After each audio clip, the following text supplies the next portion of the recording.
Good evening.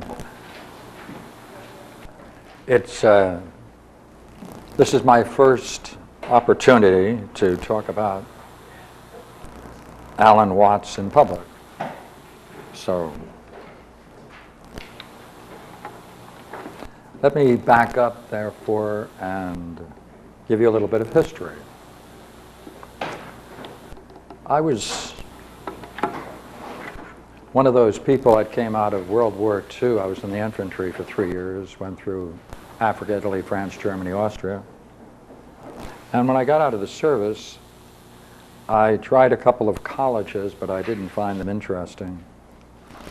And I pretty much gave up the idea of college until I met a young lady who said, "There's one college you'll probably enjoy." I said, "Enjoy?" And she said, "Yes, enjoy." That was St. John's in Annapolis, Maryland, the 100 Great Book School. I said, "Well, I'll try it." So I went down, spent 3 days there, and looked the place over, and I said, "Good heavens, all they really do here is read 100 great books for 4 years. That's for me." And so I camped there, and I became the assistant bookstore manager and worked my way through St. John's. I was very much dissatisfied, bored might be better, at going through the 100 great books. I didn't think they were too hot because I had a different goal. I was very much interested in philosophy. The kind of philosophy I was interested in, I was exposed to in 1948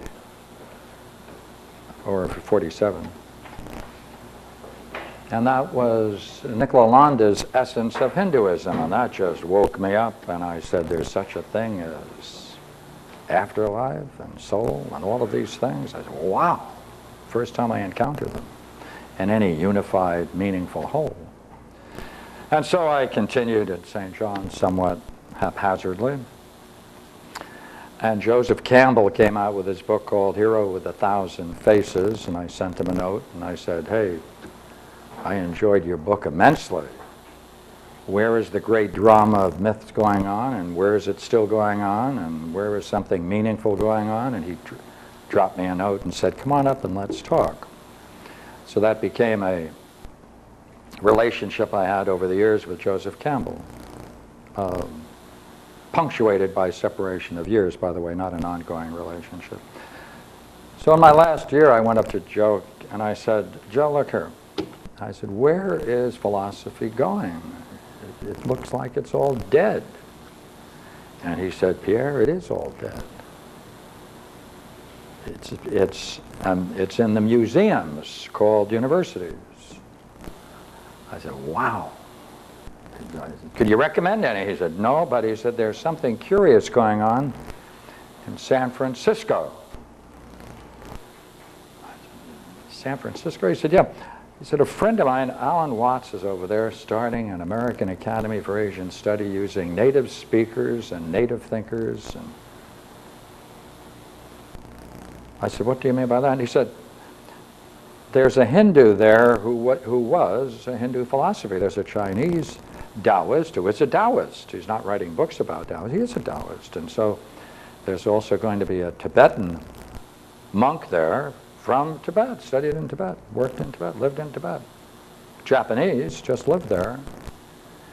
And he's going to teach Tibetan philosophy." I said, "Woo, woo, woo, woo, woo. Thank you, Joe." And got in my 1935 convertible LaSalle and made it to San Francisco after some hazardous trips here and there, which I won't tell you about, but I had a one-eyed dog, and he made it as well.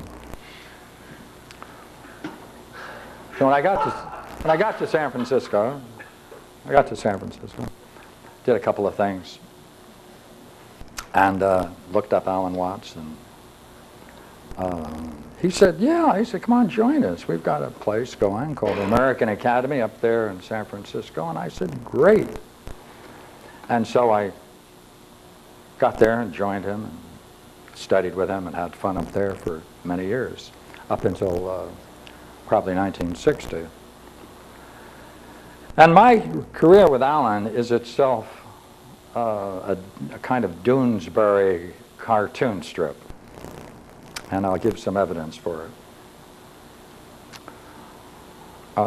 I came, as I said, into St. John's, and I got very much interested in Plato and Plotinus, and felt that the St. John's made a mistake in going on into Europe. They should have stayed there for 4 years. In any case, I continued that quest, and I really enjoyed Alan Watts's great talks on the Lankavatara Sutra. Let me give you an example of the way in which he functioned in those days. It was a private house at 2030 Broadway up on the hill, and there was it's a private dwelling, and it had 4 stories to it, and his office was also the classroom, big fireplace. And at that time, there were very few students. I think the whole class only had 12 people. My class, by the way, in Tibetan philosophy with Lama Tata had an enormous number of students, 3. And 1 dropped. That's how popular this was until the discovery of the 2 great pills. And so we used to go to this class, and I caught on right away with a friend of mine, Bill, I'll just call him Bill for the while, psychologist, later became a psychologist. I said, Bill, you know, we got to work with this guy. He's quite intuitive. And so we figured out a way to play.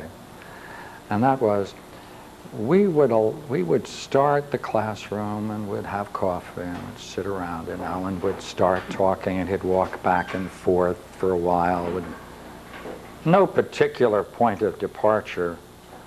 And Bill and I would sit there and we'd try to pop questions to him. And it was like a fish, you know.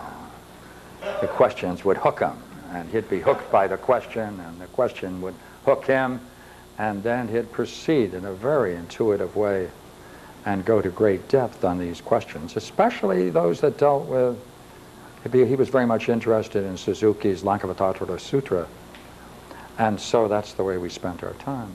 But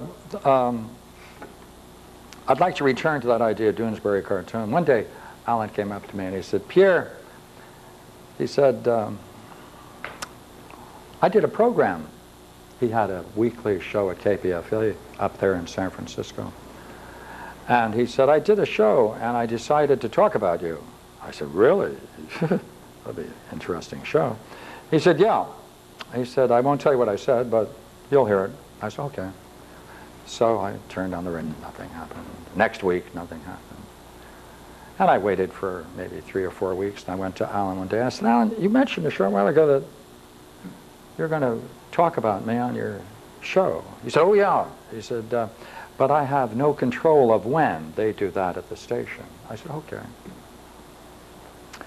Well, he did talk about me, the whole talk, and he never once mentioned my name.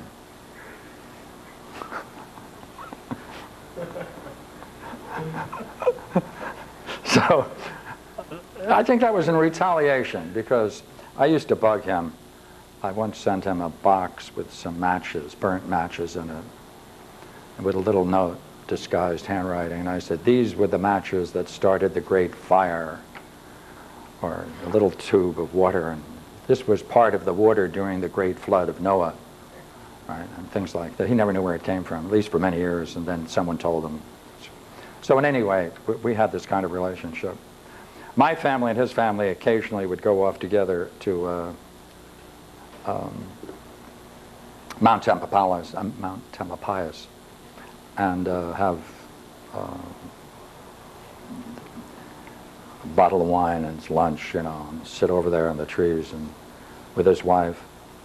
I'll tell you a story about him. He was really a great guy. We were loading up the groceries. You know, his children were small, my children were small at the time. And we went over there, and I think I only had one at that time. And he's walking by the tree, and he says, "See that tree?" And he started talking spontaneously about that tree and the role it plays in Western European culture and mythology. He was like a walking Robert Graves, and out came this outpouring. And his wife, who at that time was not the wife he was with later, which is Jano, his first wife went by, and she said, "Oh, yeah, yeah." I figured, yeah, yeah. So she came back with a couple of bags, and she said, "Oh, by the way, that's not a, it's a," had the wrong tree. But it was a great talk. What is it that Alan Watts has done? I think Alan Watts is one of our century's great rhetoricians in the highest sense. He can go into the most profound writings and traditions and bring them to life. I think he has made more priests and priestesses, probably priestesses as well, than any other person in our culture. That is to say, if you master Alan Watts, who has some 40 books and lectures, he writes with such clarity, and he goes into the psychological dimensions of philosophical mysticism with such clarity, and can grasp the dynamics of it in such a way that if you memorize it, just memorize it, you can go to a party and pass yourself off as a girl. And many people have done it. It's really quite interesting. That's the clarity the man has. Now, what has he done? He's taken he's very much, he did what Plato suggests you do with the great studies of the philosopher King. As you recall, in Plato's Republic, when he talks about the philosopher King, I'm going to make sure I don't trip up on this,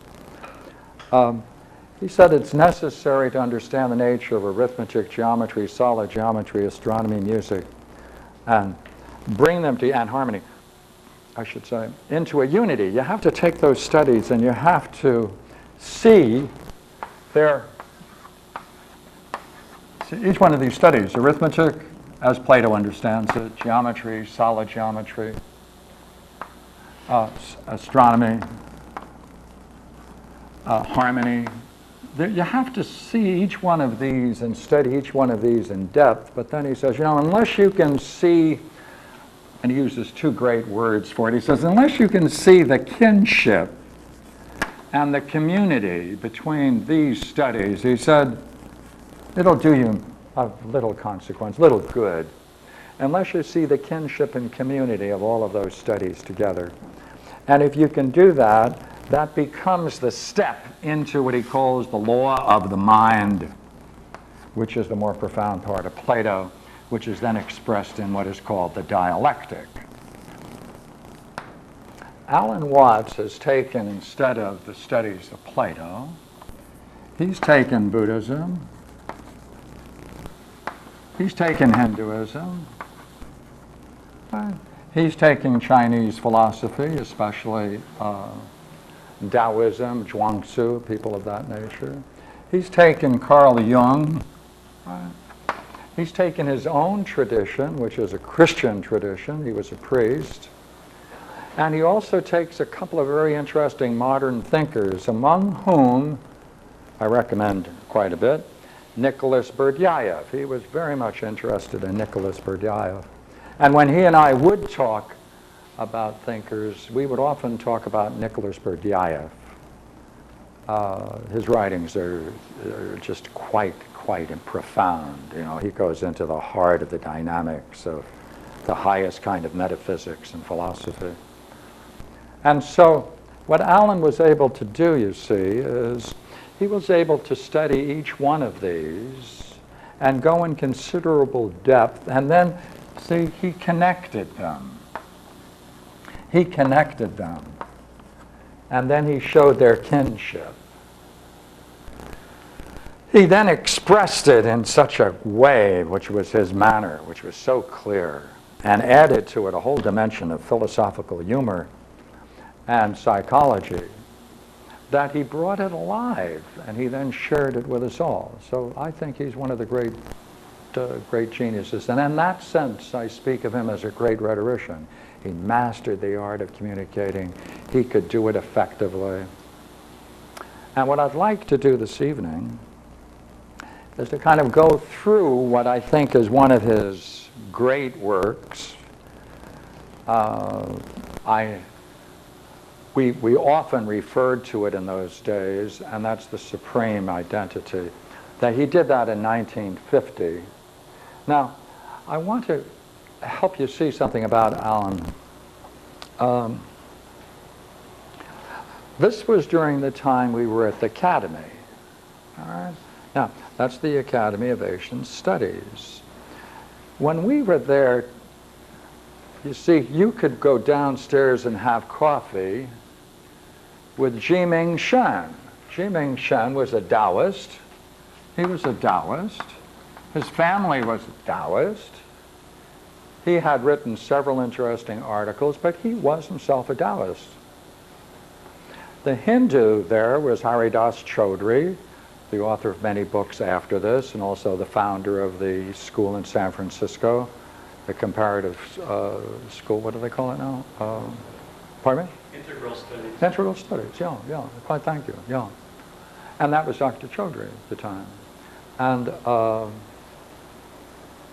And for Buddhism, we had Princess Poon, who was a Theravada Buddhist. She developed her whole skill she was one of the masters of Buddhism. So, and of course there was Ram Landau at the same time who went into Islamic thought, which was later a problem. But in any case, you see, well, there was a problem at the time, but I'll skip that for the moment. Okay, now look here.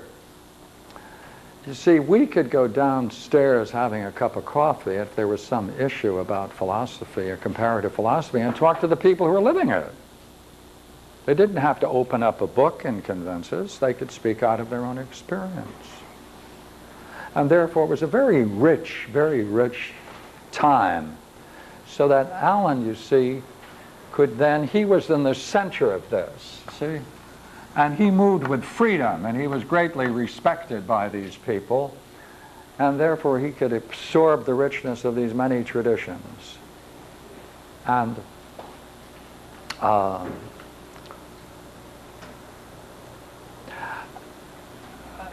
there, you see, there's a tension in studying these because people naturally become identified with one and they reject another.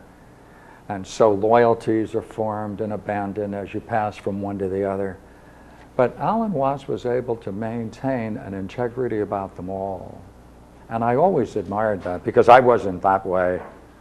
I became totally devoted to Hinduism for a while, and then I jumped into Buddhism, and then I jumped into Chinese thought, and I wasn't the way he was.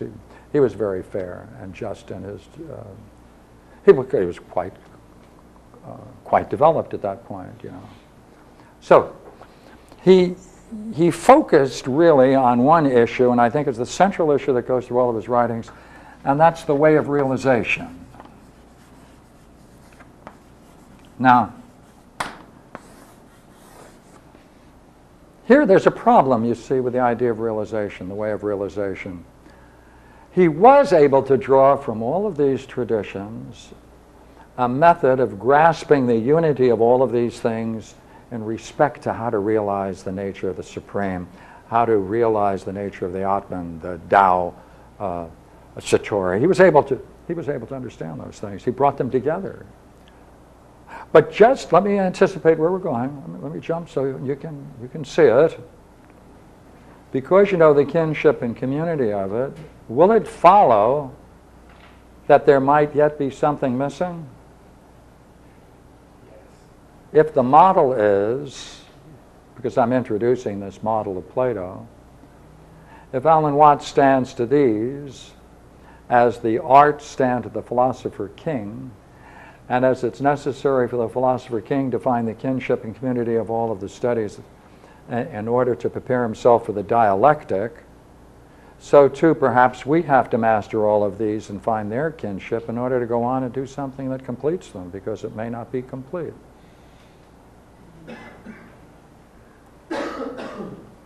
And that's what I'm going to, that's where we're going.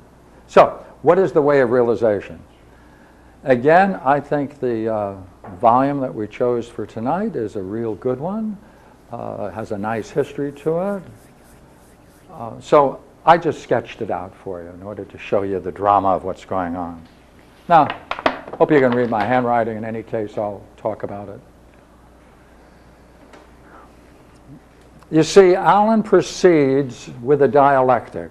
He always proceeds in a certain way, and if you catch on the way he proceeds, then you can follow his thought and you can anticipate it, and it's a very fine development. He starts off by creating the problem. I've always enjoyed that. He creates the problem before you go into it. So he starts with the work called The Way of Realization, which, by the way, I brought my old copy anyhow. Okay. The Supreme Identity, Alan Watts. I got a paperback of it. That's when they were still $1. Kind of yellowed out and all that, but. So the last chapter is The Way of Realization. He starts, therefore, by generating a problem. And certainly that is one. So he says, look here, we start out with this quest, how can I attain ultimate reality? And he'll go into it and he'll build it. That's our goal. This is what we all want to see. Now he's going to focus on this. Can the I attain ultimate reality? Just look here. Impossible. Because now he's going to say what we mean by the I is the ego. And the ego is incapable of grasping the nature of the self or the supreme, because the ego itself is a restriction of consciousness. It's a restriction. And since it's an inherent restriction that allows us to function with images, it of necessity has an internal remoteness to it. It is itself. It has a remoteness from the divine. The ego always has a sense of remoteness and separation from the self. And therefore the ego wants freedom, but yet is itself is incapable of achieving it. And therefore, how can I attain ultimate reality? I can't. Because the I is a myth, or it functions in a certain way, but it doesn't have the substantive nature to engage in the nature of reality. The ego is a construction. He says, well, therefore, what shall you do if you're stuck this way, if the ego can't work out? Well, he comes from a very rich Anglican background, and he then explores the concept of grace. Well, then you need help. In some way, in order to gain something in your spiritual life, you can't allow the ego with all of its tendencies to try to fashion its own way to the supreme. You need help from the self. The self isn't dumb. That's the idea of grace. He shifts then, and he talks about Krishnamurti. And now he then explores Krishnamurti, a Hindu. And he really understands Krishnamurti, and a lot of people don't. Of course, I shouldn't say that maybe many people do, but I don't think many people do. Because Alan Watts was able to grasp all of his writings and be able to say, look, I can tell you what Krishnamurti is saying. He's saying the basic drive for spiritual freedom in man is not for the supreme itself, but to satisfy something, and that's the desire for security. That's what we're doing. We are insecure. We are remote. We have a strangeness. We experience that. The I itself, the ego, is a fixed form, and it desires security. It's insecure intrinsically. Well then, Krishnamurti, according to Alan, he said there is one way out of this. Grasp that insecurity. Make that the object of your attention. Become vividly aware of your own state, your own miserable state. Right? Become, oh, you're insecure, you want the divine? Okay. Forget about prayers for a moment. Forget about yoga for a moment. Focus upon the desire itself. See, focus on the desire itself, not the object. Focus on the desire, your desire for it. Because that desire is the problem. Well, then, what's the solution? He says, well, what you must do is become vividly aware of that process that's going out. See? Here we are, right? We're now in a pursuit. Here's the Supreme. We're after it. We're after it. Maybe I can even make this better. We're after it. We want to grasp it. We want to grasp it. Oh, good. Alan now goes through now one of the great strengths of Alan is that he can move into the dimension of psychology so easily, and he can express it with clarity, because now he's going to write about this desire. You see, this our desire to reach the Supreme. He's going to talk about that in psychological language. He's going to describe it. And he said, look here, so long as that desire springs from an egoistic motive, gee, I want to get it, I want to become this, I want to become that, I want to have the power, I want to have the fame, any egoistic motive blocks the very pursuit. He says, oh, wait a minute, you know what you can do? Continually focus on this. Continually focus on this. If there's a motive to your spiritual desire, by focusing on the desire, you will then become more knowledgeable of the motive. Let this be your goal, not this. Of course, you're interested in the Supreme. Focus on this. Focus on this. That's the beginning of the spiritual path. That's the beginning of the way of realization. Why? He said, because then you're going to go through a process of separating, by necessity, you're going to now be able to focus on, you're going to focus on the ego and its function. Oh, the very process of doing that is going to awaken, that process is going to awaken a separation. And now you're in the real struggle, and now you begin to understand a bit the relationship between the self and the ego, because as you're watching it,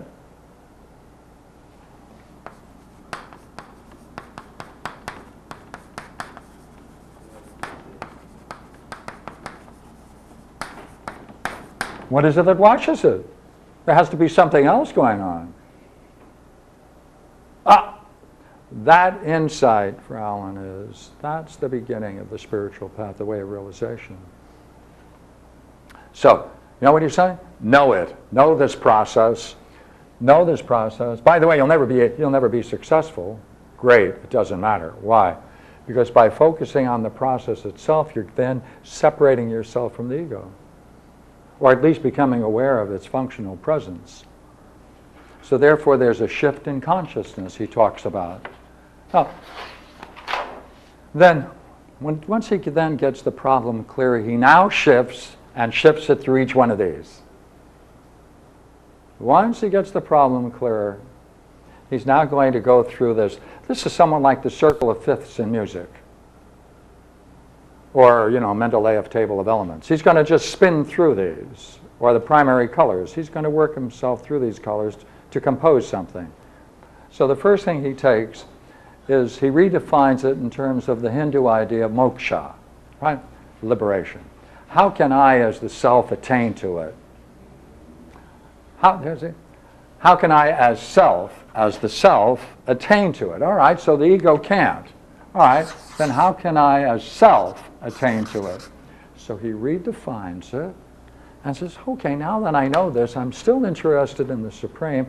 I'm still interested in this realization. How can I manage it? Okay, I'm beginning to see the ego can't do it. Okay, now what can I do? Now I got that. Oh, good, I got that in my back pocket. He says, good. Now, he says, well, what you're really trying to do is make the self pursue the object of the... Wait a minute, there's no difference between these two. There's no difference between this. It's trying to make the self and the object of its search.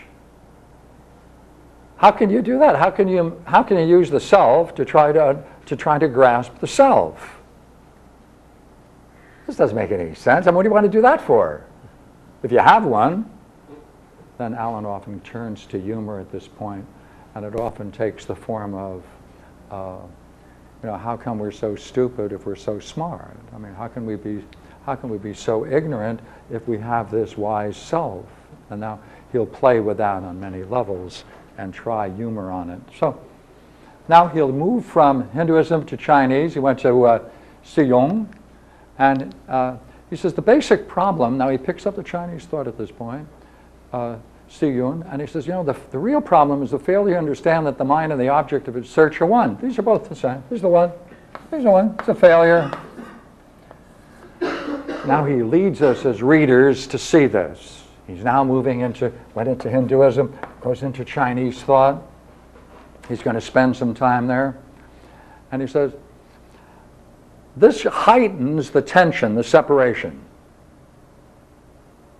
But yet we need to do something. We feel we need to do something. Now then he turns and he says, the real insight of Chinese philosophy, Taoism, is that there's a need to do something. The self must will to do something. But there's nothing it has to do. It already is. It doesn't have to do anything. He shifts at this point in the text, and he then talks about St. Teresa. He moves into, I should have another circle here, right? Christianity, Berdyaev.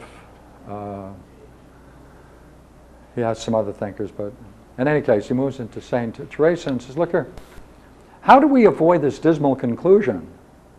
Do we just sit and do nothing? Just sit and wait for enlightenment, since we can't do anything? Just sit and wait? Because if anything you do is mistaken. He says, now look here.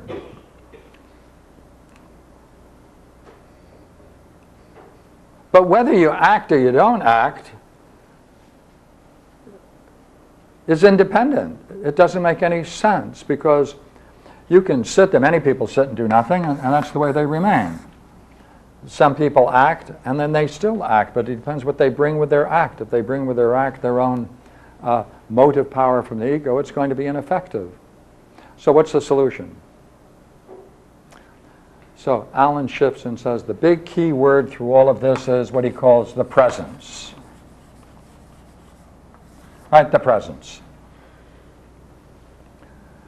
If the self, what is the self? It's here, and yet it is infinite. Immanent, transcendent. Immanent, transcendent. Now, how are you going to use that insight in your way of realization? Well, whatever you will, look here, whatever you will, let's take the action now. What is it that is acting, and what is watching the action? Look, we got a dualism here. What is watching and what's doing the action?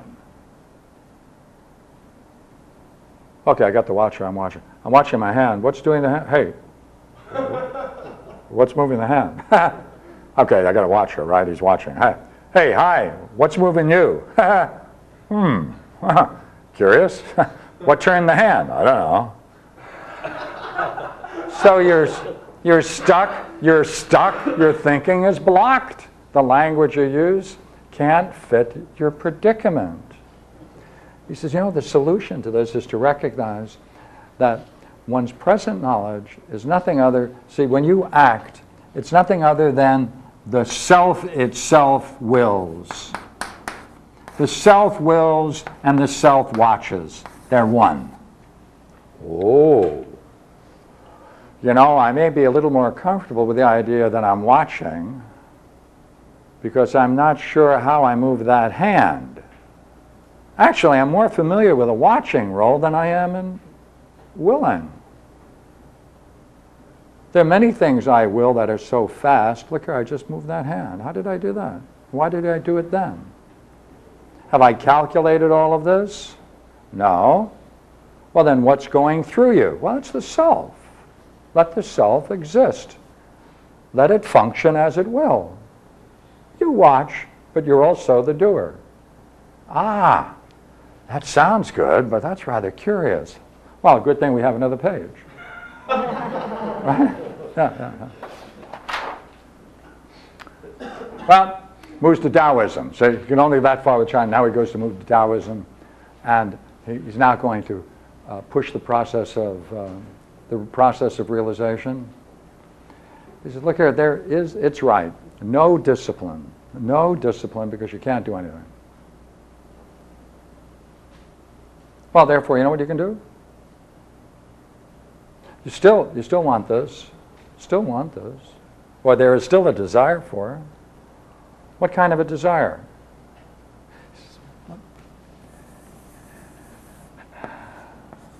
Love. Behind it all is a fundamental love towards the Supreme that all men share. Alan now moves into that thesis, and it's a very profound one. He handles it very well. And he says the basic interest we have in trying to reach realization is motivated by a love. We have a love for the mystery of life. We really do. We are all involved in it. Now, what does that mean? That means human life is ordered and directed towards realization. This is a quote from Alan Watts. Human life is ordered and directed towards realization as its proper end. All human life has that as its goal. Everything you're doing is moving towards that direction. You just got to wake up to it. The ego itself can do nothing. God performs in and through us. And there is no us. This takes on the form of, in Europe there's a extreme form of romanticism that picks up this theme, and Alan was influenced by that as well.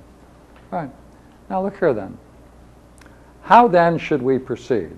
Now Alan now is going to move from here. He's now going to go into yoga. And now he's going to go into yoga. He says, you know what, let's review the process of yoga.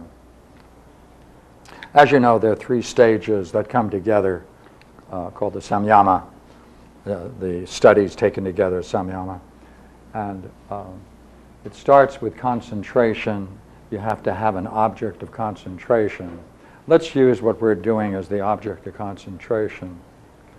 To the degree that you love this, to the degree that you recognize you're being motivated by a selfless love, right? To the degree then that your desire is for the object, and you're willing now to focus your attention upon the very activity and watching and studying yourself in the very act of love, what does that do? He says, well, you know, he says, yoga is just one thing. The first stage of yoga is concentration. And that means that slowly all the other things that interest you lose their significance until this becomes the natural goal of your reflection and concentration. It's a natural goal. Natural goal means excludes all else. Now he'll move to the idea of Om and says, look here, if you focus even on the word Om, right, Om very exclusively, on and on and on, you will then have that as the sole occupant on the mind. So what? No ego. That's it, no ego. No ego. So long as you have this object. Well, then you have to go into the next step, which is meditation. Alan's idea of meditation is extremely interesting. What it is to the process from attention, right? You have the object focus. You are possessed by the question. The question has you. The object of your mind, the mind has, and you're the witness of it. At this point, he talks about relaxation. Now he goes psychological, you see. And he says, the thing is, you must learn to relax more into it. Relax, relax. That's the whole process of the higher step of meditation. So that therefore, not only you're holding the object in the mind, right, but you're naturally identifying with it. And he says, from this point on, there's a danger. There's a danger.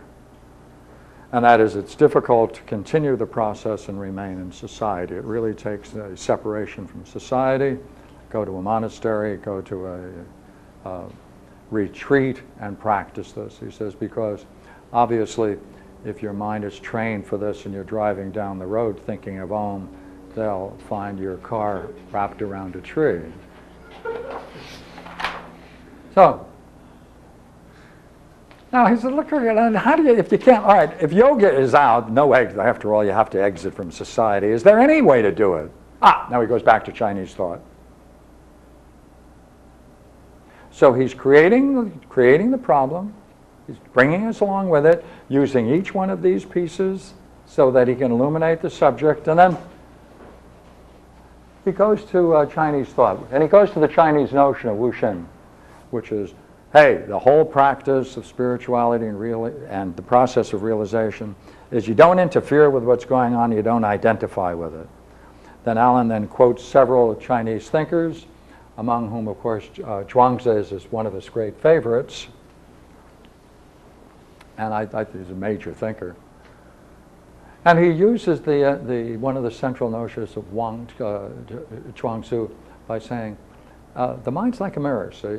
It grasps nothing, it refuses nothing. That's the way you should be in this practice, that's all. Grasp nothing, refuse nothing. Watch it take place. The watcher then becomes distinct from the stream of events at this point, right? You're now focusing more on the watcher. That's the way, that's the Tao. Then you are, then what is it that you are? You are whatever you are exactly what you will. What you will, you experience. What you will, you experience. That's what you are. That's all.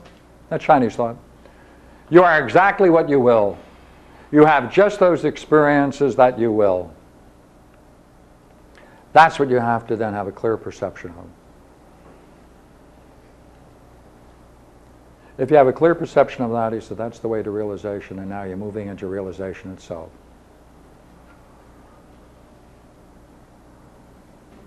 To have a clear perception of the limitations of the ego then awakens your realization of the self. But really, to stay in this point, right, that you're exactly what you will. The you that wills and the watcher that watches what is being willed are identical. So that whatever you are, if you're suffering, suffer. If you're in pain, you're in pain. You got yourself in that kind of situation, okay. Now be there. You lived a life such as that's where you are, okay. That's where you are. Might as well take a look at it. Might as well, because there isn't any alternative. Yeah, that's true. Okay. Well, he then comes to a conclusion, you see. He says, this is Brahma. Therefore, all events, this is an event. Whatever you will, you experience. You know what that is? That's one moment in an eternity. That's one moment in an eternity. And that eternity is what he calls the creative process unfolding. Plato, of course, has a way of describing it, I think in equal terms. He calls that time is a moving image of eternity. And what flows, the outflowing of time, is nothing but an image of eternity. Eternity, therefore, is a simultaneous whole. So, Therefore, Brahman is to be able to view all events in one moment of eternity.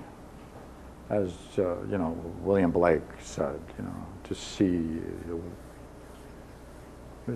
the world in a grain of sand and hold heaven in the palm of your hand. What is it?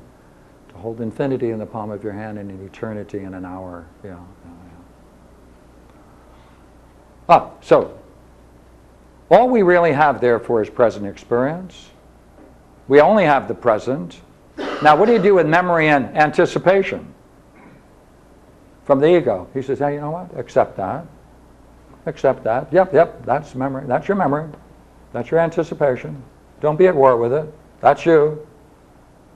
That's what you got going for you. This is what you created, or this is what was created. And you can realize that that's what it is. That's the nature of the self unfolding. Well, therefore, Zen and everyday thoughts is nothing other than the usual way of the Tao.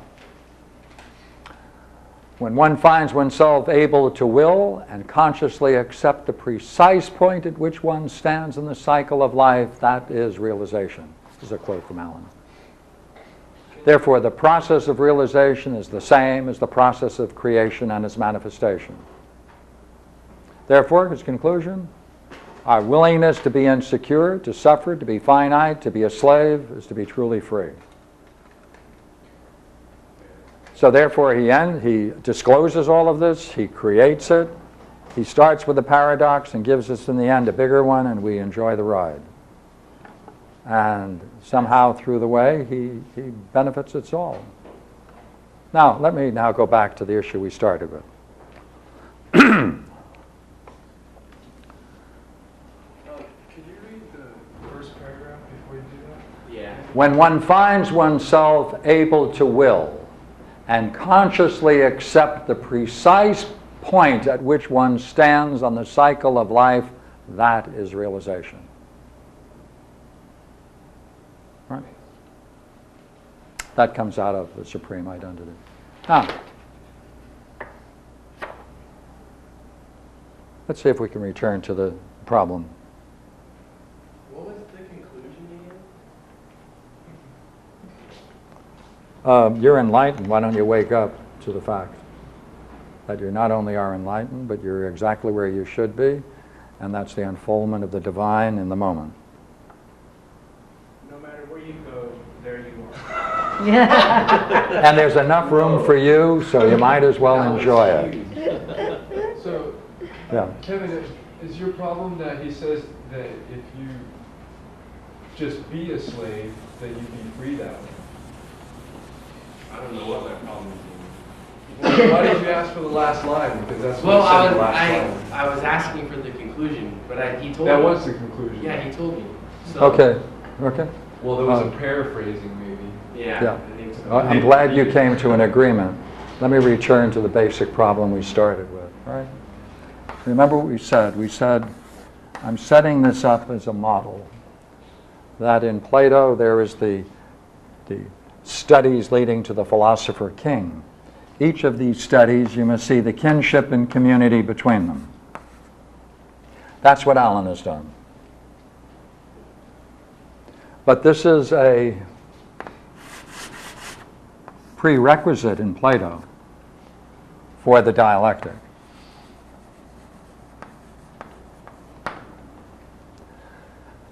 Now, what I find most interesting with Alan, and we've had talks about this several times.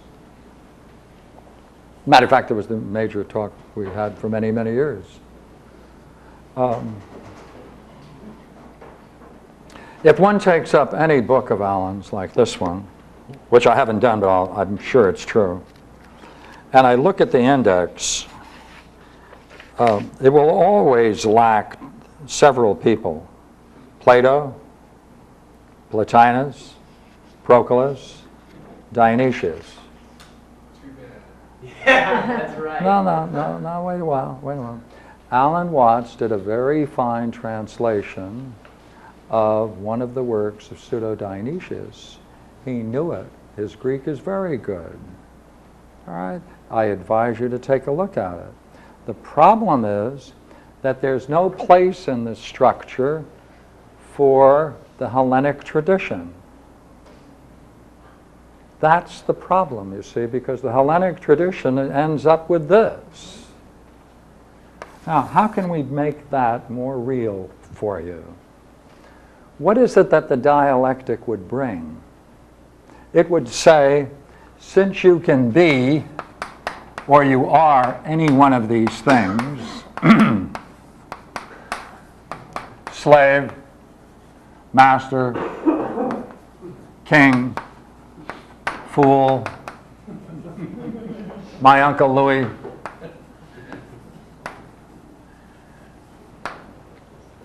This is where the dialectic comes in Plato.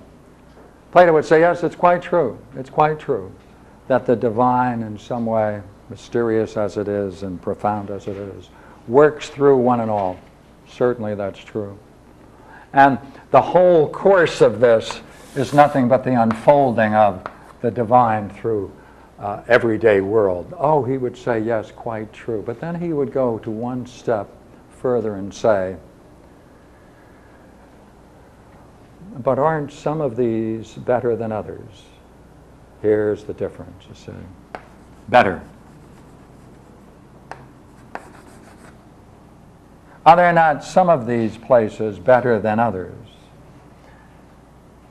Let's even make it more significant and say, the philosopher.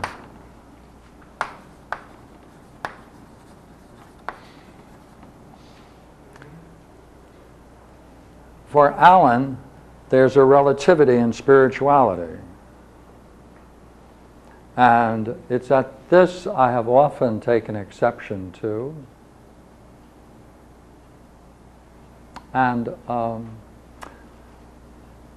you see, with the conclusion to this work is that you simply accept where you are. There's a kind, he says, be careful, don't take my words to reflect a stoicism. It's not a stoicism. He wants to dignify it, and dignify it as much as you can. The issue still is, since the divine unfolds in a variety of ways, is it not possible that in that variety of ways in which it unfolds, that some offer a better vantage point than others, both for yourself and for your vision, and for knowing the very thing that's flowing through you? That's the dialectic, you see, for one reason. The dialectic starts with this one premise, and that is, as you proceed towards something that's most meaningful to you, wherever you are blocked, don't accept that as your fate, but try to discover why you're blocked. Make this your proper object of meditation and reflection, so you can then find a way to go through these, because every place you're blocked, Plato will say, is ignorance. You are caught in a belief web. Socratic reasoning around it. Pardon me? Socratic reasoning around the block. Why is the block there? How did it come to exist? How can I go around it? How can it go around ignorance and belief? Well, it goes through it in this way. The whole goal of the dialect is to discover, first of all, that it is a belief.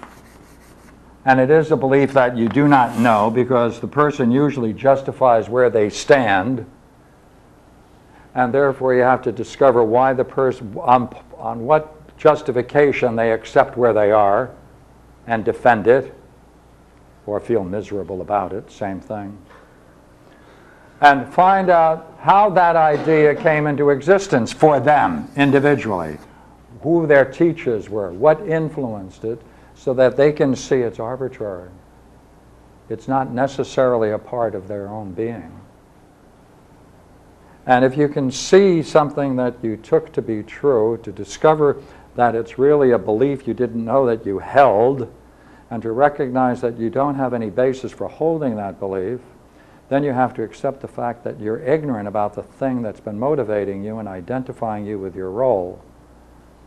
That dissipates the power of the belief. That doesn't mean you get your goal, by the way. You may now face another one, and another one. The first step, That progress is called the dialectic. Pardon me? the first step to wisdom is acknowledging your own ignorance. Yes, that's where this is. That's quite true. That's what this is all about. And also that there has been, Watts called it the supreme, Plato called it the good. There's That's true. That's there's a true. difference. Yes, there's another difference that's important, and I'm glad you brought that up. In the Platonic tradition, it's very much like Zen in one respect. In Zen, they have the 10 ox-herding pictures where they have 8 stages of enlightenment or realization. This idea of stages is not made clear in Allen's thinking. He doesn't distinguish this. By the way, the Japanese make the distinctions, but they don't build it into their thinking, their theoretical thought. Plato takes the significance of these distinctions and these steps and tries to discover how you can understand it as an intellectual system. Or to put it another way, he tries to show that this is intelligible. That this is intelligible.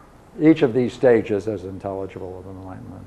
And therefore he builds a theoretical structure which then brings reason and understanding into it, so therefore we can understand the very processes of our realization and make it part of a larger intellectual grasp of reality. And that's the difference, of course, between. And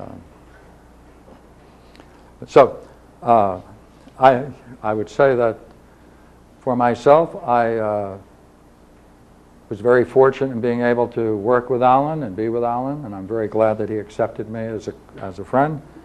And my relationships with him throughout the years was notable, fun, surprising, and if I had time I might tell you a couple of other stories, but it might take more time than we have. So I'd rather hold it here and ask you for questions. Anything I can do to help you with any of this, please ask away. Please. Well, what would the goal, in Plato's dialectic, what would the goal be defined as? The highest good, which is the good, Like which is vision the of supreme. The supreme. There are 2 goals. One is called the idea of the good, which is the most brilliant light of being, a state of luminosity. And then beyond that is the good itself. So there are 2.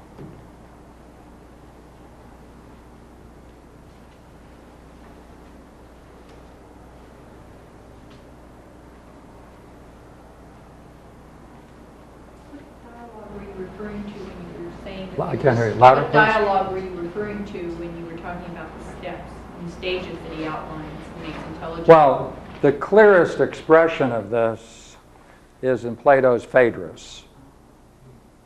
And one of the most brilliant essayists who unpacked that was Proclus. Proclus did that. He showed how each one is a particular stage in the development. And then you can take the various dialogues and see that. The symposium leads to the numinous luminosity or radiance, and the Republic leads from that to the idea of the good. But the heart of this breakdown is the Phaedrus. Yeah, that reminds me of the Phaedrus. Yeah, good. Where he talks good. about the effluence of the beauty warming him in the eyes. Yeah. Yeah. It's Yeah. like a third chakra experience. Could be. Could be. That's what struck Could me be. Yeah. about that. I'm so curious, because before I came here tonight, I picked up Alan Watts's autobiography and looked you up in there. Yeah. Yeah. I'm in there. He said some very interesting things. Yeah. One of which is that he saw you as a man of singular compassion and humor. Yeah. That's Yeah. what said I really want to come to hear Well- you tonight, and you borne that out. I'll tell you what happened. Yeah.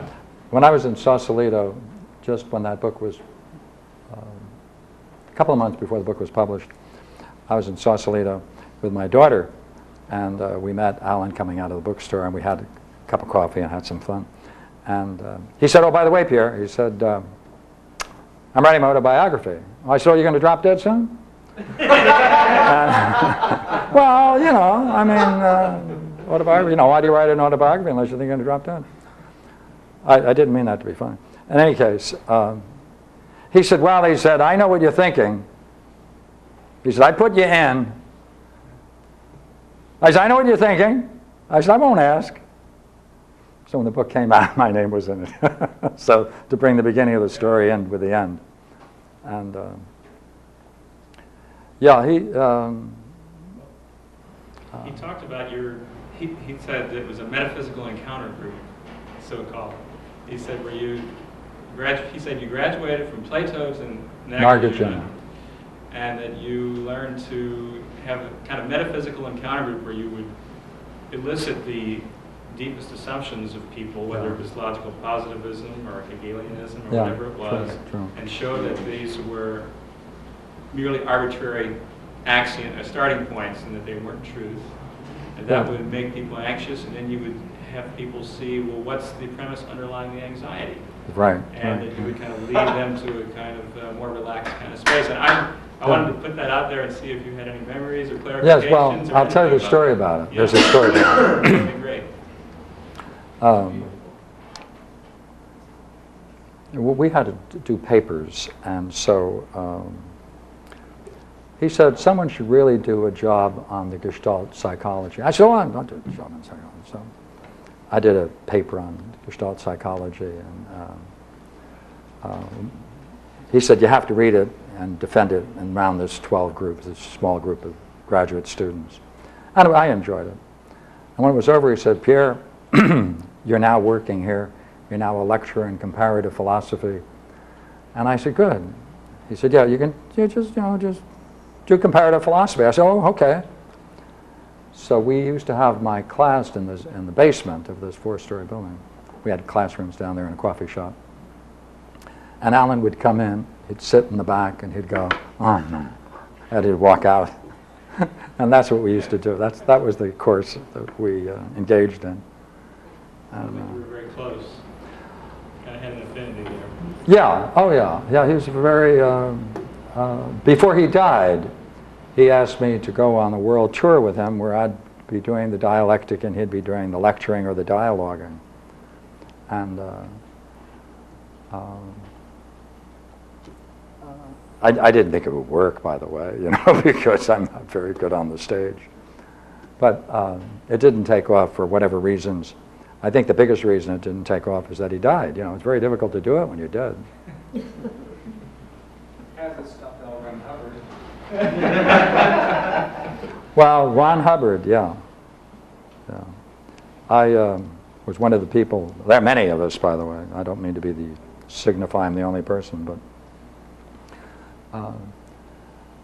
I met Ron in Washington, D.C., but just the first time his Dianetics was featured in the science fiction magazine, and ran over there and had talks with him. And I figured this is good, but it's not what I want to live with.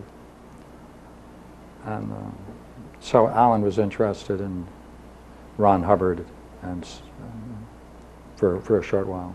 That's interesting. Yeah.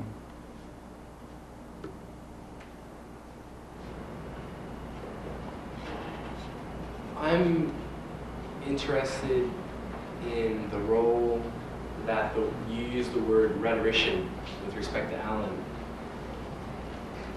Does that mean that there was something that he wasn't seeing? I mean, I guess you could have. There's a popular sense of rhetoric, which is low. But in Plato's Phaedrus, he talks about it rising to the level of an art. And when it rises to the level of the art in the Phaedrus, of course, then the man's words and understanding should be able to grasp the nature of the soul and be able to match the words for the person's soul. And I think what Alan did was he understood America and Americans.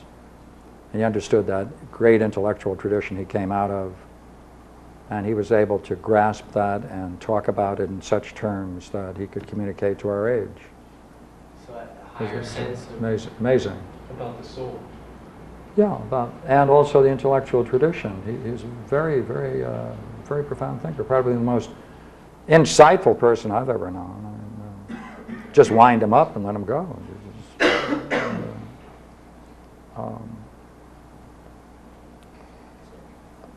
what could I say?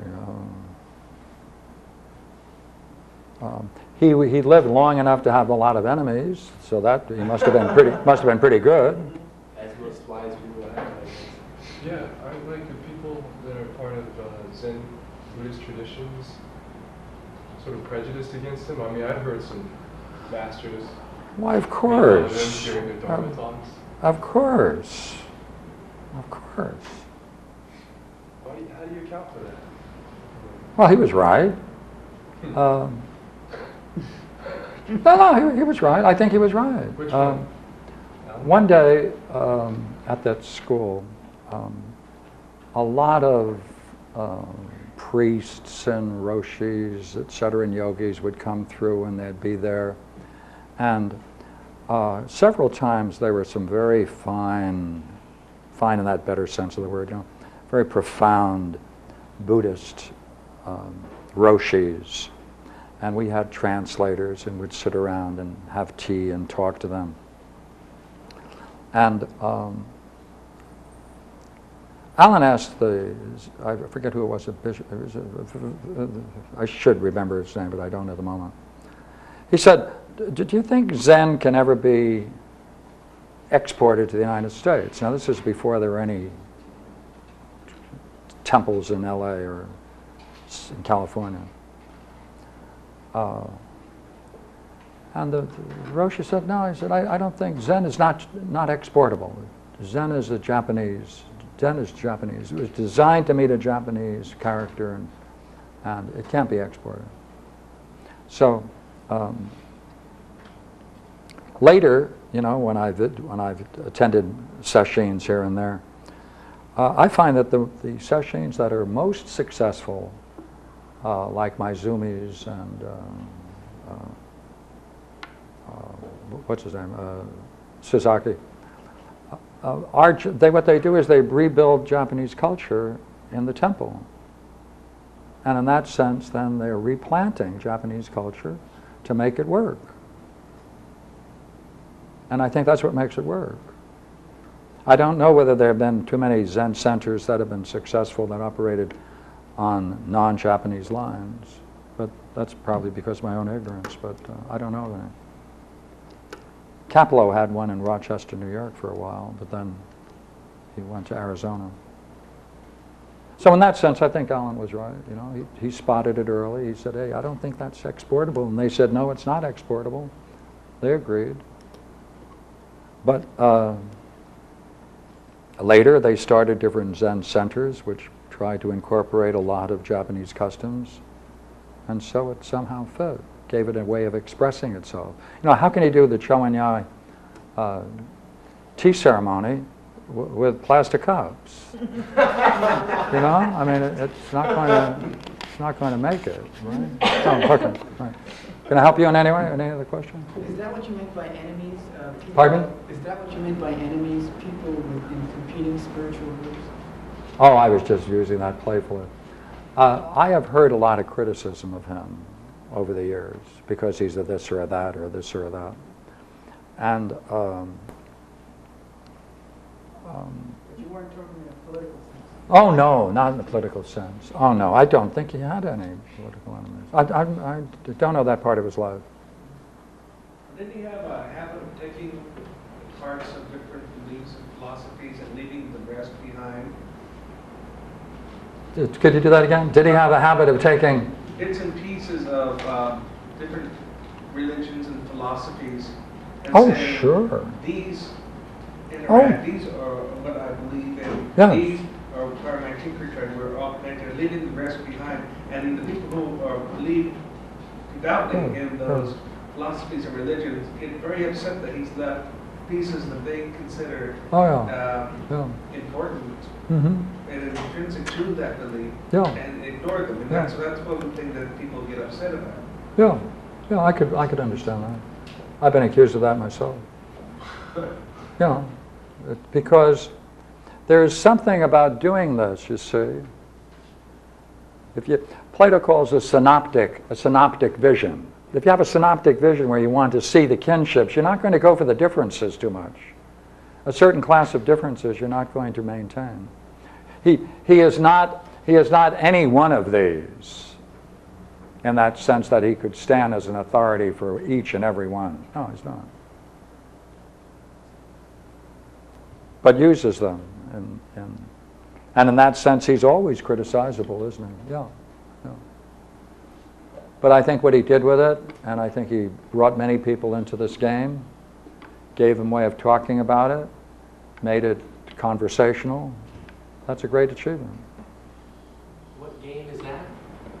The game. I call this the game, the great game. Sometimes I call it the noblest game. Oh, the noblest game. Yeah. Plato calls playing, he says, you know, when you play, he said the noblest game is really consecration to the divine. Because, no. He got this from Jan Huizinga.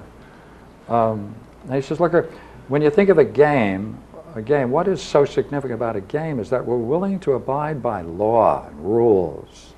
And we want fairness, and we want courage displayed, and we want integrity. We want all of the virtues, but it has to have a boundary. And he said, the real problem in life, therefore, is to play in such a way that you have no boundaries, and you're going to be that way in the great game, the noblest game, which is philosophy. Yeah. How would you define the dialectic? Searching for your own ignorance. You know. By means of a particular method which involves Oh yes. comparisons or... Yeah. Yeah, I would say Plato incorporates the great method, and the highest expression it is in the dialogue, the Parmenides, though it shows itself in the Republic and other dialogues. What makes the dialectic different from other methods of getting at the truth then?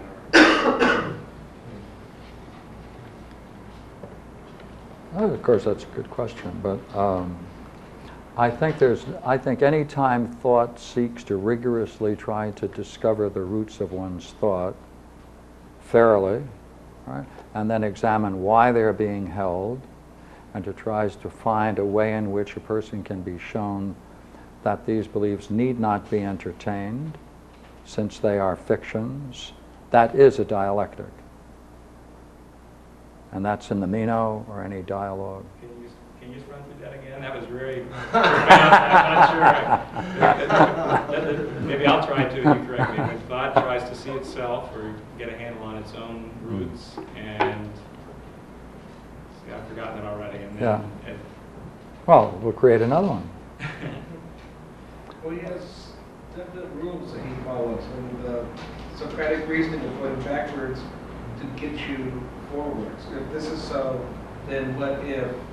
And then what if that? And then what if that? And in taking all those down, you're left with the you are here sort of thing. But how do you show that it's not true? You said when thought kind of reflects on itself and then it sees that there's a certain invalidity to something or other? I mean, whenever a person sees that the grounds for believing what they believe are inadequate, they drop it. And on the highest level, you know, the reason why dialectic is so pure is because ultimately you can't have a belief or an image of the self. They're all fictions because no name can be put upon the self. And any belief about it is going to be inadequate. That's not true. My mom called me Kevin when I was born. Well, I was glad to hear that. Yeah, so, I mean, Kevin's Pardon like me. myself. Yes, but were you Kevin before that? Yeah, I've been Kevin all my life. No, Pardon- were pardon. you Kevin before you were Dave? I have to answer the question. No, I wasn't Kevin before that. And what were you? I was a soul in another body. No, so if you stay with his question literally, it's quite interesting. What would you call yourself before they named you? Even if it was only an hour, or a minute, or a second? Yeah, that's a very profound question, isn't it? Like, what was your name before you were born, or what was your name? Not before. Before your parents were born. No, pardon me. Okay, just hold up. All right. The question that was asked was a good one. So, do you want to call yourself Kevin? But there was a time you existed before you got the name, even if it was only for a second. then what will you say you are at that time, or were? I don't know. Good. Acknowledging your own ignorance is the first step to knowledge. I've heard that before. Somewhere. Okay. Thank you very much. Appreciate it.